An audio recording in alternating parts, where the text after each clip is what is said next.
Hey, everybody, it is Trags, Mike Petralia, back with the latest installment of the JungleRoar podcast. Here to join me following the championship Sunday that saw the San Francisco 49ers and the Kansas City Taylor Swift Chiefs advance to Super Bowl 58 in Vegas, the one and only Richard Skinner of Local 12. You can follow him, of course, on X at Local 12 Skinny. Skinny, how are you?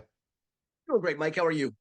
I couldn't be better. I guess we're going to start by getting our first impressions, or your first impressions of what took place on Sunday. First of all, the game that I think a lot of Bengal fans looked at with some, I don't know, remorse, some regret.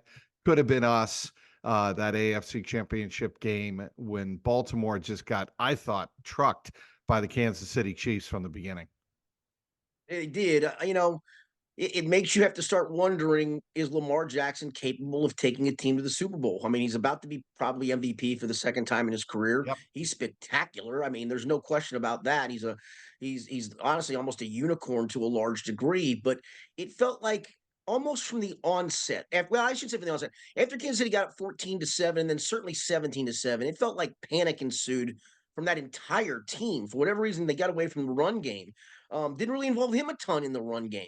And then, the mistakes that they made were just terrible. The Zay Flowers fumble going in the end zone, and then Lamar throwing into triple coverage. Yep. And again, it has to make you wonder. He's won 2 career playoff games, one of them this year. I mean, the path was there for Baltimore to go to the Super Bowl. I think you would agree with this, and most people watching. Baltimore was clearly in the regular season the most complete team in the NFL, the best team in the NFL. Yep. But for whatever reason, Lamar in the playoffs is a different guy, and I don't seem to understand why. So I want to counter that, Skinny, by pointing out the second half of the Houston Texans game, because I was fooled. I saw the second half of the Texans game and even the first half. Look, the Texans got on the board because of a kick return touchdown. Right. But in that game, that second half, Baltimore dominated, and you're like, that's the Baltimore team we expected to see heading into the playoffs. They're going to hit their stride. They're going to do enough in the championship game against Kansas City, going on the road. Kansas City has had, a historic run, but Baltimore should have enough to get it done on their home turf. And I was just completely baffled by, I'll tell you the thing that baffled me most, not Lamar Jackson not performing up to his MVP standards, but the lack of discipline from a John Harbaugh team. They melted. It was like watching a high school team get yelled at and screamed at, and they wanted to, show off their bravado in the occasion that absolutely didn't call for it. I agree with that. There's no question about it. No more so than the Flowers. And look, I know obviously Joe Burrow tweeted about let guys flex, but it is a penalty. You could argue maybe there's some other ones that should have been called in that situation, but that was so overt out in space that it's a penalty. You may not like it, but that's a penalty, and so you can't have it. And yeah, he almost made up for it by diving into the end zone, but didn't secure the ball enough and gets it poked away right before crossing the plane. And that was a huge play in that game. And yeah, I was with you. I mean, the Houston win kind of made me go, okay, this is not going to be the Lamar Jackson Baltimore Ravens of the last few years that melt down in the playoffs and lose uncharacteristic games. That looked like the dominant team that I thought was going to beat Kansas City. Maybe not dominant fashion, but certainly in comfortable fashion. And it felt like I said, once they got down 14-7, and then certainly 17-7, it felt like panic ensued across the board from that team. Kyle Van Noy, a headbutt. I mean, that's not a rookie second-year player who hasn't been there before. Need I remind you, he played on Patriot teams that went to and won the Super Bowl. He did, as a matter of fact. Did you interview him in person before? I have spoken many times with Kyle Van Noy, and I'll tell you this about Kyle Van Noy, Skinny. He is a very calm, smart, intelligent, well-thought-out person. For him to do that in that situation, I'm like, what got into him? And then to that point, Mike, that was such a huge play too, because there's a real possibility they back them up. They get a chance to use their timeouts. They get the ball back with maybe not a short field, but certainly no more than at probably their own 40, no worse than their own 40, and a chance for them to go down and get points before the half and maybe make it 14-10, 14-14, and the opposite ensued because of that penalty, in part because of that penalty. And then the next play, the very next play, I believe it was, the hands to the face. Look, Yes. I'm all about let them play, and sometimes I think the quarterback obviously gets protected to a fault in the NFL. That was clearly that would have been a personal foul in the 1970s. I tweeted it, Skinny. That No, was you're right. It would have been. It was a decapitation almost.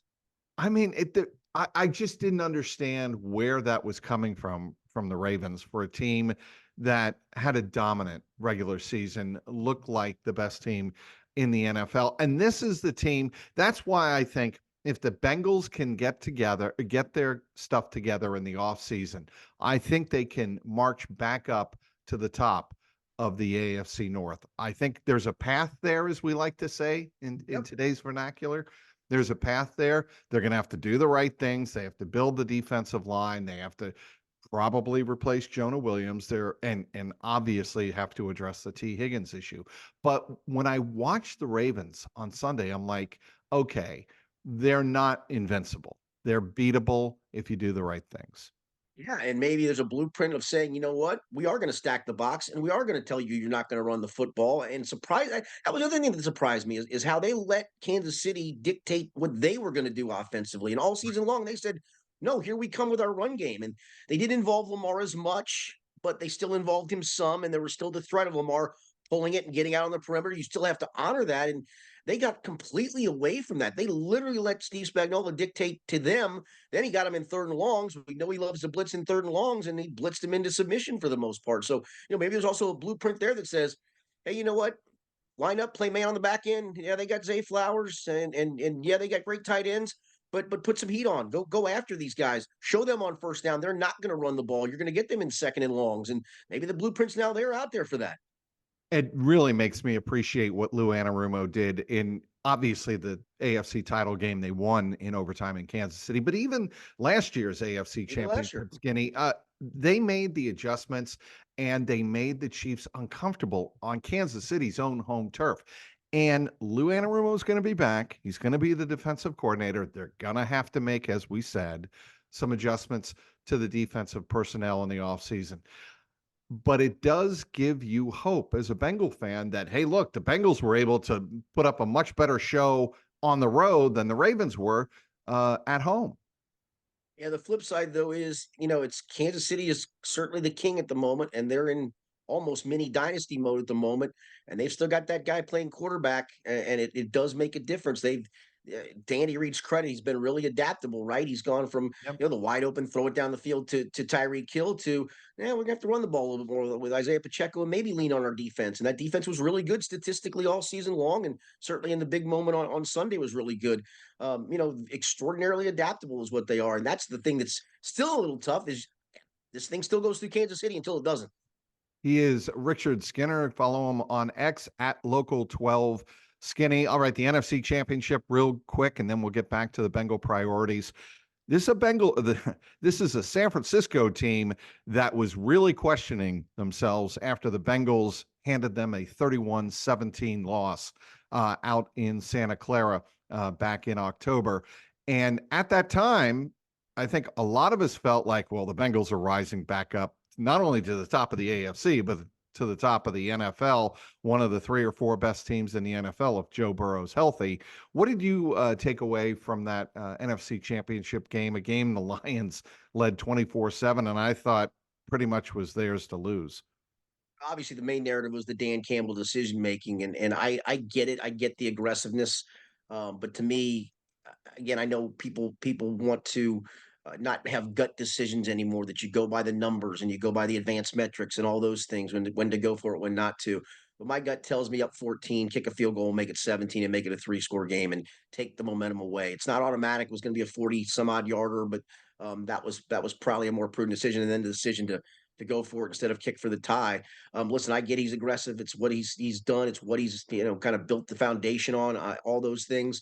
But the other part to it is Brock Purdy's really good. I think for once and for all, we can and game manager always has that negative connotation, right? Trent Dilfer was just a game manager.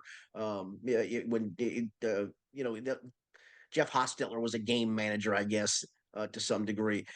Game managers can also Tom Brady was a game manager. I'll be He honest with you. He was, was a game. He knew and it. there's no offense in saying that, Skinny, Correct. because if you look at Patriots 1.0, the Dynasty 1.0, he relied on the defense, and that Patriots defense was among the very best in Yeah. NFL history, right up there with the 2000 Ravens, 86 Bears, you name it, or 85 Bears, you name it.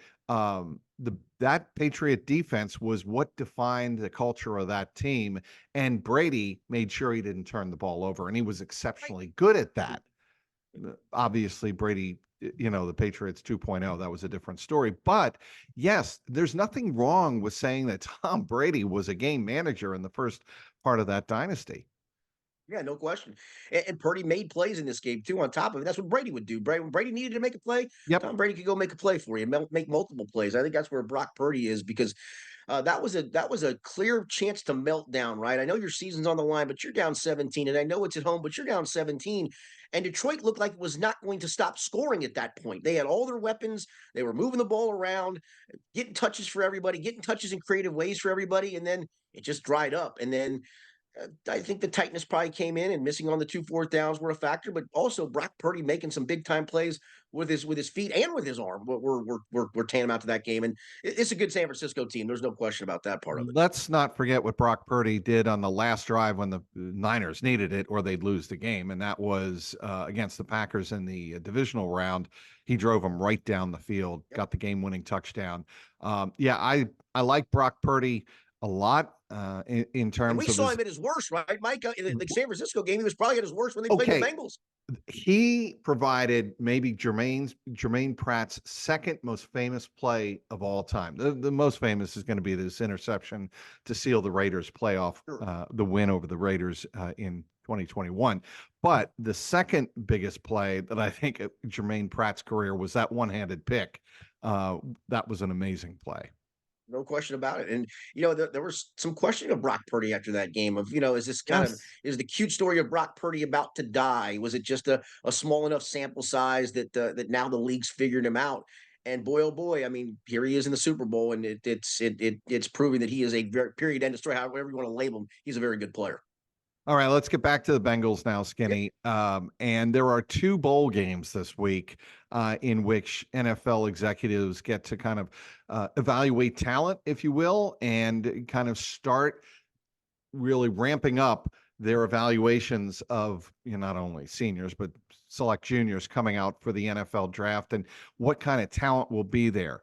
I already mentioned to you kind of the priorities that I think the Bengals are going to place on the draft coming up and in free agency. I think the interior defensive line, they got to come up with 2 to 3 bodies there. Also, you've got to address the wide receiver position with Tee Higgins, and you've got to address probably the tight end and right tackle with Jonah Williams. Of all of that I just mentioned, Skinny, where would you start? Well, I think you start with the decision on what you do with Tee Higgins, because that allows you to understand where your money's going to go. If you're going to go ahead and tag him, it's going to be a 20 million plus tag. So that's going to take a chunk of money away. And if you decide not to, if you decide, hey, we've got to spend elsewhere, we've got a chance to spend elsewhere, and you decide not to tag T, I think we both agree that they're going to tag T. But let's just say the decision is not. Then you can allocate your money, obviously, other places for the spots you talked about. When it comes to the draft, I just don't want to spend the first round. I have this question comes up to me all the time. It came up to me actually I was in a Kroger liquor store the other day, Mike. I know that'll shock you beyond shock. And a guy who was there, a very nice guy, he said to me, he was giving out samples, and of course I don't pass down samples. But anyway, he said, when are they going to draft offensive linemen to protect Burrow? I said, I'm not of the ilk of I'm not, maybe in rounds 2 through 5, maybe, but I just don't want to spend first round capital on it. It's too big of a crapshoot to me. So Yes, the decision to me starts with what do you do with Tee Higgins, and then if you opt to decide to say, you know what, we are going to go to the free agent market at right tackle. Is it maybe you resign Jonah Williams if the price is right? I don't think it will be, and I don't think that's going to happen. Or do you go, all right, let's go find a guy for 3 years and X millions of dollars? Or do you go the 1 year Riley Reef route? It is a big question mark, but I would rather it's my own personal preference. I think you're seeing it across the board in the NFL. That doesn't mean there can't be really good first round linemen. Penei Sewell is going to turn out to be a long-term Pro Bowl offensive lineman. No question about that. but they feel like they're so few and far between that get me guys with NFL tape and we'll go from there. It doesn't mean you don't draft it. And honestly, Mike, even through the draft, that 2021 draft is kind of a mini disaster with what they did at offensive line. Jackson Carman, Deontay Smith. I'm not going to think I'm too bad for Trey Hill in the 6th round. It's a 6th-round pick. You're not expecting that to totally pan out, but you sure expect a 2nd-round guy to pan out at some point. You sure would hope a 4th-round guy could at least give you some depth. And none of that has panned out to this point. So either they're bad at scouting that position, but I don't think they are because I think it's an epidemic across the league. There just aren't enough good quality guys coming out of college, especially guys ready to play. And you need, however you want to do this, free agent or draft, it's got to be a plug and play guy at right tackle. Does Tee Higgins get done without tagging him? If he hits free agency, he's done, right? Yes, I don't think there's any way. I think the 2 part of the tag is you either get him back and or you hopefully get trade offers that are enticing enough for you to go ahead and make a deal. I don't think that'll be the case. I think if they tag him, they're going to play him. Now, the other part to that, if you're tagging him just for the sole sake of, hey, what can we get in return? Well, you also have to be willing to pay that if you don't get anything in return because you're the one that's going to be stuck paying that tag price. So I think there are enough pieces still left in the core of this team, and really a lot of pieces still left in the core of this team that try to run it back one more year with as many quality pieces as you can. And there's no question Tee Higgins is a quality piece, even at an expensive price. See, I think there's a possibility that if Tee Higgins wants to really does want to stay here in Cincinnati and play with Joe Burrow, I think you tag him and then see if you can still negotiate a long-term deal. Make one more offer. I think that'd be difficult just because of the agent. And we saw what took place with Jesse Bates. The other part to it as well, you're hoping T plays great, right? You're hoping he helps you go to a Super Bowl and win a Super Bowl. And he would be that happens, he would probably be a big part of that. At that point, then his market price is going to go way up for free agency. And so it's kind of a win-win, lose-lose to some degree because of what you're paying for the tag price. But I think they do just, again, get as many pieces back as you can and run it back with the guys you got because they've proven they can win. You know what I didn't mention in terms of needs? Running back. Yeah. I mean, they have to. There is no doubt in my mind that they have to address the running back position to make it more explosive. Especially, they do have Chase Brown, and he could turn out to be one of those difference makers as a running back for the Bengals next year. That absolutely could be the case. You saw what Jahmyr Gibbs and David Montgomery did for the Lions. Perfect analogy. I mean, the Jahmyr Gibbs analogy for him is a perfect analogy, but then you need someone to play the David Montgomery role, the between the tackles guy. And I just, if you do bring Joe Mixon back, I'll be honest, Mike, I think it would be by default. The only problem is he's got that roster bonus that looms, whatever that is in March. And at that point, if he's still on the roster, that shows that they're going to have to pay the roster bonus. And then I can't imagine they kick him to the curb after that point of the game. I think they have to make that decision before then. So that's a tough, quick decision that they have to make in terms of what to do with Joe Mixon or not. I was surprised they brought him back last year. They obviously brought him back at a reduced price. And I think a lot of that, I think we would all agree, when they kind of got blindsided by Samaje Perine, they had to keep somebody around, and kind of by default, that was Joe Mixon. And Joe didn't have a great year. Didn't even have a very good year, to be honest with you. He had a good last game against a bunch of backups, but really didn't have a very good year at all. You can use whatever metrics you want. Most of the advanced metrics show that he didn't have a very good year. And it's another year of tread on the tire for him. And they want more, as you mentioned, more explosiveness in the run game. I just don't think you're going to get, 15 to 18 carries for Chase Brown. You would hope that in whatever touches, let's just give it a ballpark figure of 12 to 15 touches, and that includes him in the screen game, in the pass game.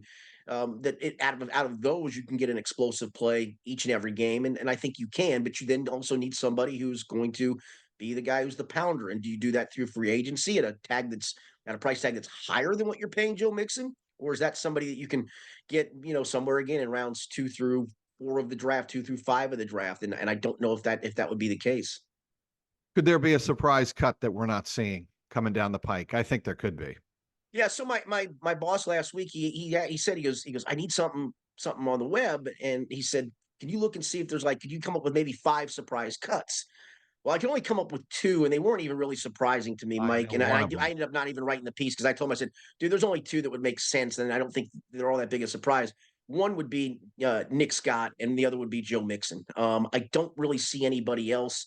I know people have brought up Jermaine Pratt, but they really they can get out from under after 2024 way better than they can get out from under now. And to me, that might happen, but I don't think it happens now. I looked at a couple other guys like a Mike Hilton, but he means too much to this team, and a BJ Hill even. So I just BJ Hill's the one that if they were to go after a Chris Jones, and yeah, that's a maybe big price tag, man. it is, but I think if the Bengals truly do want to run it back with Tee Higgins, doesn't it make sense to push it to the limit and say, okay, we thought last year was Super Bowl or bust. This is going to be Super Bowl or bust on steroids. Now, that being said, there's only one way that works, and that is if Joe Burrow's wrist is ready to go. And Well, that's go ahead, and Skinny. here's the that's a great point, because some of the decisions we're talking about having to be made, you still won't know if Joe Burrow's fully healthy. You know if he's progressing, you'll know if it's getting closer, but you're not going to know that until he's actually out there doing it at full speed, in a full speed practice. And that to me is the scary part, and that's why Right. it's hard to be an NFL GM. It's hard to be an NFL head coach because you don't know, and you've got to make the decisions based on the unknown. However, the advantage that the Bengals have this year that they did not have last year, Jake Browning. Yeah. The real significance of what Jake Browning did in that 5, 6, 7 game stretch at the end of the season was Zach Taylor can look at Jake Browning and go, okay, if Joe's not ready, we have no problem having him sit out. We know how Jake Browning can win games, and we're going to go with Jake. Yeah, no, I agree with that. I mean, he went 4-3, and again, starting record is not indicative of a quarterback, but they get attached to that, right? Sure. So they go 4-3, and honestly, out of the 3 losses, the second Pittsburgh loss was really more on the defense than on Jake Browning. Now he threw the awful interception in the end zone and all those things, and I don't think that would have turned the game around if they'd even gotten points there. But he played, I thought, more than competent. He played at actually a starting caliber level. I mean, if you were to rank quarterbacks in the league 1 through 32 because of 32 teams, I think he fits somewhere in the mid 20s, even the high 20s. He could start for a lot of teams in this league. And so, yeah, to your point, you now know that you have more than a capable backup. You got a guy that can win you some games and be more than competent, that you don't have to go, all right, we got to game manage this. And boy, hopefully we can win this thing 16-13. I think they tried that in the first Pittsburgh game and found out, okay, maybe that's not the way to go. Let's let him rip. And when they did, he ripped. Exclusive rights free agent, correct? Yes. On Jake Browning. So Yep. there's really no way they'd let him go. I wouldn't. No, and for what that means, if everybody doesn't know, you have to offer him the veteran minimum. And once you make that offer, and I actually think they'll offer him a little more than that, just as a pat on the back. They don't have to. I mean, Right. it would be a 2 nice thing million? to do. Then, no, I think it's actually less than $1 million. I think it'd be like 990,000, somewhere Okay. around that number, I believe. And so what that means, if you make that offer, he can't even negotiate with another team. So I mean, they've got him locked up unless they don't want him locked up. And I think we all would agree it would be asinine not to lock him up. I feel bad for him because he probably could have cashed in a payday, and they could actually make him a restricted free agent next year, which means you can make an offer. Teams can then go and negotiate with him, and if they do make an offer, then you get some compensation back for that. But although he was an undrafted free agent, so I don't think you do get any compensation back for that. Maybe a 7th round, 6th round. It's a weird formula. Bottom line is they got a chance to lock him up for 2 more years, and I feel for Jake, because at that point, even though he hasn't played a lot of football, he's going to be pushing 30, and I think he would get a payday at that point, but not as big as he could have gotten maybe in this offseason. Right. And, I'm sure he's grateful for the opportunity to have an NFL job, though, as a quarterback. And here, I want to get back to Joe Burrow. If you're Duke Tobin, you cannot be in the middle. The middle is no man's land in anything, especially in the NFL when you're roster building. You either have to assume Joe Burrow is going to be 100% or pretty close to it to start the season, or he's not. If you're Duke Tobin, are you going forward in the post or in the offseason roster building, assuming that Joe Burrow is going to be ready to go? I have to, because A, of what I'm paying him, B, that I'm going to extend Jamar Chase at a high tag, again, you've got guys on that are locked up on the other side of the ball. You're paying Trey Hendricks at a pretty price, Sam Hubbard a pretty price at the moment, BJ Hill a pretty price, paying your linebackers. So you're paying some guys at the moment. You're paying Orlando Brown, for goodness sakes. Do you really not want to move forward with that group and assume that everything's going to be fine? And if it's not, then you have to say, all right, we've got enough pieces around Jake Browning to still make a run at the playoffs. And, again, go back to the start. Would a healthy Jake Browning have helped them win in Cleveland? I don't know. It certainly wouldn't have been worse than what it looked like. Would a healthy Jake Browning in Tennessee have made a difference as opposed to a completely compromised Joe Burrow, who he was standing in a phone booth trying to play offense that day? And those are two games. Listen, and then, the one game that kind of got away from them was the Houston game with Joe at quarterback and a healthy Joe at quarterback. And unfortunately, Tyler Boyd drops a touchdown pass. I mean, there's 3 or 4 games that are ifs, ands, or buts to a large degree, and a couple of those involve Joe Burrow's health. Want to address the secondary? Harrison Smith, if he's available, go after him.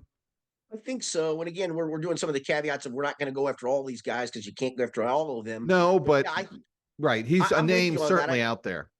Yeah, and I think a lot of that. What is the future of Dax Hill? Is it really, hey, you know what, growing pains this year? We're going to run him back as a safety. I think you do, but I also think you have to have a safety net, no pun intended, for the position group. And Harrison Smith would be a great safety net. It would allow you to, play a 3 safety look at times with Jordan Battle. It would allow you to maybe put Dax Hill in there on passing situations instead of Nick Scott for a Jordan Battle, and gives him somebody to learn behind in a veteran like Harrison Smith of how to go about your business. What it does mean to communicate, what he is seeing. It certainly wouldn't hurt for him to have another year of tutelage like that. I'm sure he had that with Von Bell and Jesse Bates, but didn't have it for a long period of time. He just had it for one season. And again, maybe moving forward, Mike, and I could be completely off base with Mike Hilton on his last year of his contract. Is Dax Hill's future maybe as a slot corner rather than a safety? What I feel. And I think a lot of people in the organization see that as a possibility. And if that's the case, there's nothing wrong with getting a head start and say you sign Harrison Smith to a 3-year deal, for whatever that's going to be. I don't know, 24, maybe $30 million. Yeah, with the last year being a possible out with whatever base you're going to pay him, you backload the base, and yeah. Right. Yeah. But I see that as doable. If you bring in a guy like a Harrison Smith and say, no offense, Dax, but we need to get better quick now. Here's the deal. Right now. We're not going to diminish you. We're still going to use you in many, many different ways. And that's maybe kind of throw back to 2022 as rookie season. But that's the way we're going to go. Move forward. Don't hesitate and make the move that makes defense better, because the Bengals did not make the playoffs, not because Joe Burrow wasn't healthy, but because the defense was atrocious. And Skinny, I'll give you credit. You were one of the first on that train midway through the season. Yeah, and it was disappointing because we both like Lou Anarumo. Those of us that cover him really enjoy talking to Lou, but it felt like a broken record. And I don't think it was an excuse-making broken record, but it was run fits aren't right. We're missing tackles, too many big plays. And then at the end of the year, it turned out to be a lot of pointing at the safeties of they having a big issue. And Lou they had some issues. Acknowledging that. Yes, correct. Yeah. The players and Lou acknowledging that. And so, that has to get better. And you could argue another off season of film study and all that, but are you really going to bank on that? I mean, that's more hope than it is definitive. Hey, we expect him to take a big step forward. Well, I kind of expected that step to come this year. I didn't expect him to be Jesse Bates, Von Bell, but I didn't expect it to look this ugly either. I don't think they did, but it did. And so are you going to say, all right, it's just another year of seasoning, he'll be fine? Or is it, all right, we hope that happens and we want that to happen, but we better have a safety net in case it doesn't happen. Are you going to be watching the Shrine Bowl Thursday night in Frisco, Texas, with the Star, where the Cowboys train, and the Senior Bowl on Sunday? Are you going to be taking those 2 games in just with a glancing eye? Senior Bowl, I usually watch those with a little grain of salt. I don't know what all can be gleaned. I know the coaches glean far more from the practice and the meeting time than they do from the game itself. But I usually tune them in. I miss, what was the one that used to be on was it Christmas Day, the East-West? Shrine game. I thought that was the Shrine. Oh, no. Yeah, you might be right. The East-West Gray game? The Blue-Gray. The Blue-Gray game. That's it. Yes, yeah. Yeah, so, I missed that one because it was something to watch on Christmas morning after the presents were all opened. That is correct. Boy, you're taking me back, Skinny. Taking me back. Also, you are a renowned, esteemed high school basketball coach. Little shout out to your team. the Ludlow Panthers. We are 13-9. We just clinched our conference championship, and we actually have the 1 seed for the conference tournament upcoming. Oh, excellent So work, it's Skinny. been a good. The kids have really the last month after Christmas. We kind of bottomed out after Turned a it tough on. stretch around Christmas time, and they came back with renewed energy and focus, and have done quite well since. So I'm very proud of them. The Indian Hill Braves are battling under Coach Ricardo Hill. They are, I believe, in second or third place in the CHL. They're going to get Wyoming's to the undefeated in playoffs. that league. Yeah, There's, Wyoming's undefeated in oh, that league, and they play aren't St. they X this always Saturday. in football and basketball?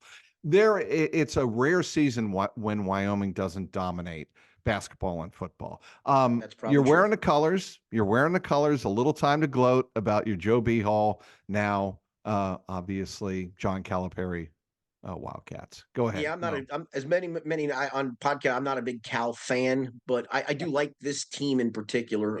It's been fun to watch. The last week's been odd. They went to South Carolina and laid an egg and got beat by 17, and just the offense was completely flat.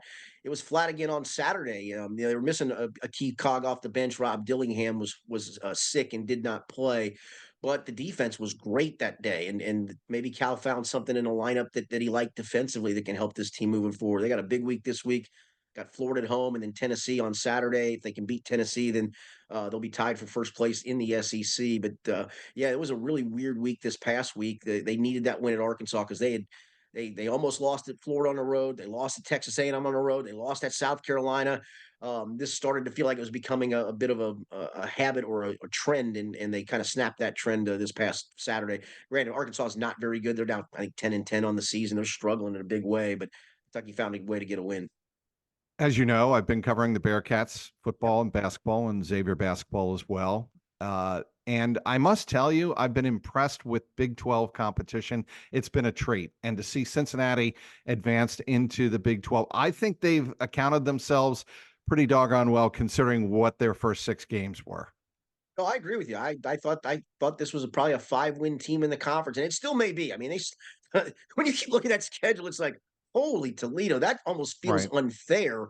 But they got a win that they literally, I think, if they're still thinking they can win enough games to go to the Absolutely NCAA had to have tournament, the win over UCF UCF. was a must. And to be down the way they were at the half after leading early, and then UCF came storming back, clearly dominated the rest of the first half. It felt like it was going to be, and that's a good defensive UCF team. It felt like that was going to be a monumental hole to dig out of in the second half, and they did. And some of it thanks to the crowd atmosphere. The atmosphere for the Big 12 games in fifth, Incredible. third has been off the charts. I was watching the Kentucky game that night, but I had the game on the radio, and you could tell, you could almost feel the crowd, especially when they were rallying in that second half. And that was a huge win. And then you turn around and you still have to go on the road 2 more times, and then you get Houston. I mean, every 4-game stretch you look at, it's like, can he win a game in that 4-game stretch? It's just so hard. Now, and we wrap up here kind of on a downer, but that Xavier loss on Sunday told me one thing. UConn is by far and away, as we sit right now, the best team in college basketball, No period. question. I mean, they got great guards. They get their big guy back. They got great forwards. They defend. They can score. They can get it off the glass and go in transition. They can also walk it up the floor, get in a set, and score off of a set. They score at the rim. They score from deep. Yeah, it is the most complete team in the country. Purdue always seems to flame out because of guard play. Now they got Zach Edey, certainly. Kansas has bottomed out a little bit, and at this point, I'm not even sure who is number 2. I mean, I guess technically it's Houston, but I Houston has a hard time at times scoring. And so, to me, I think it's UConn and then a clear-cut line of demarcation between whatever the rest of the pack you want to include. I think Houston. The reason I love Houston is Kelvin Sampson. Oh, I love the way they play. To me, he is a Hall of Fame caliber coach. Would you agree? Oh, no question. And I think Houston, UConn is probably going to be, if they're in the right brackets, the national championship game. I just have kind of felt that all along, but we'll see. And I just don't know if Houston can score enough. I just don't. I mean, that's for UConn. Like I said, UConn, find me a weakness, find me a weak link, and you can't. Especially now that they got the big guy back. I mean, they played without him for what, the last 4 weeks, and really didn't miss a whole beat. And you get him back and throw him in the mix. My lord, that's a embarrassment of riches. Super Bowl pick, go. I'm gonna go Frisco. Although again, man, hard to picked against the Chiefs. The last 2 rounds, I thought Buffalo would handle them. I thought Buffalo would actually go to Baltimore and win, so I was completely off base once the playoffs started. But once Buffalo got knocked out, I thought the 49ers were the team to beat, so I'm going to go with them and stick with them. But Kansas City, I hate to keep doubting them. 30-28 KC wins their third Super Bowl. Be a hell of a Super Bowl if that's the case. Yeah, and I think it's going to be just like it was in '54 down in I believe that was Miami. I think it's going to be kind of a repeat of that. I just think Mahomes is too good in big games, and Travis Kelce is Travis. I mean, say what you will about all the hype and all the garbage. Hey, listen, He's at the end of the regular incredible. season, he looked dead. Yeah, at the end of the regular season, Mike, he looked dead in the water. Like he didn't have it physically any longer. Right. He wasn't a focal point at all, and all those things. And suddenly in the playoffs, this is vintage Travis Kelce. Well, I think he saved his bullets for the postseason. You might be right. And I think he knew that hey, this team's going to the playoffs. I got to save my energy, and he did so, and he's I'm sure saving his energy for somebody else as well. So yeah, God love him for that, my man. God love him for that, and God love Richard Skinner of Local 12. He is certainly a guy you should be following nonstop, both during the Bengals season and in the offseason as the Bengals participate in roster building. It'll be interesting to see what they do in free agency and the draft. Skinny, thanks for joining me. What's that, Mike? Thanks for having me. All right. He is Richard Skinner of Local 12. Follow him on X at Local 12 Skinny. My name is Mike Petralia. You know where to follow me on X at Trags, Trags.